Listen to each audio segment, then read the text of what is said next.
I was in housing unit KL in Central Juvenile Hall, and inside this housing unit, there's a small library where we were going to be having these writing classes.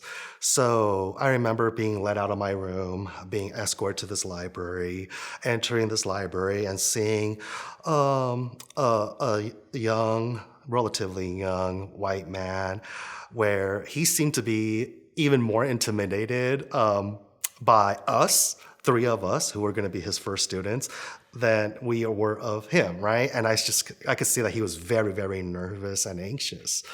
So, I think back to how he facilitated for his first, encounter with us, and I try to practice that, model that to this day in the work that I do, through Inside Outriders, where rather than just making things uncomfortable by asking us a ton of questions. And I say this because by that time, most of the adults that we encountered would be the ones asking us questions, and we're expected to just provide our responses.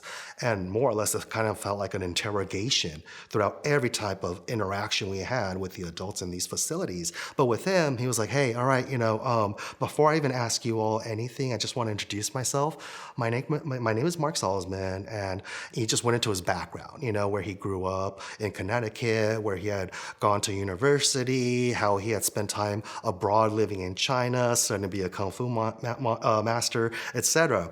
And he automatically like put us at ease, right? And so then he was like, the purpose of me being here is to really just to be here for all of you, in any way that you want me to be. If it's just for you to talk and for me to be an open ear and to just listen to you, then that's who I'm here for. If it's for you to really want to be able to learn more about yourself through writing, that's what I'm definitely here for and what I encourage you to do.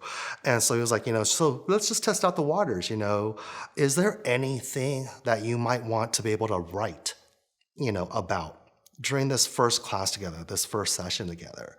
And we were just like sitting there, me and these two other boys, and we're like, well, we don't know exactly what to write because we're usually told what to write, like through our high school years, that's what the teachers would do, right? They would give us assignments and then we would just have to complete them.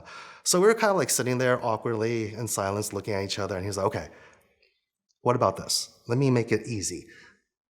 Think about your earliest childhood memory or one of your dearest memories. Or think about anything that really stands out to you. It could be like maybe something you recently had a dream about. Let's just do that.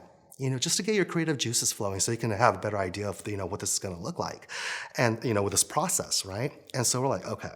And I remember that for me, I wrote about how I found myself constantly having this reoccurring dream about being at the beach, looking out into the ocean, seeing how vast it was, how it was like endless, right? And how much I longed to be able to like, swim in the ocean again. And so that's what I wrote about. And, I share that, at the end of the class. And I think that, for me, that's always been kind of like this love affair that I've always had with the water. I started to learn to swim when I was a really, really, young kid.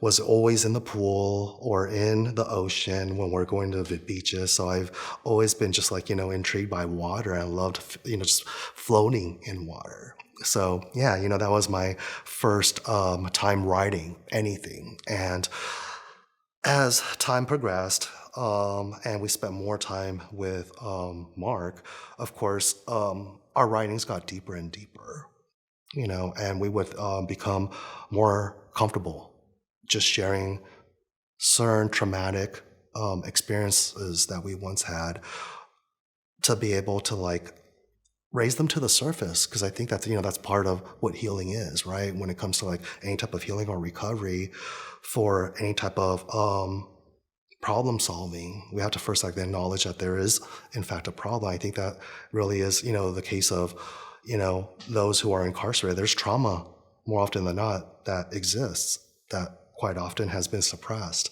So for us to be able to heal from trauma, which in my opinion leads to like even recidivism. Why do people, sometimes resort back to certain behaviors or actions? Because this trauma has been triggered, it hasn't been healed fully in many cases probably hasn't ever been acknowledged, right? And so that's why, for me, I was very fortunate to be able to start doing those things at a very young age, just by being able to put thought to paper.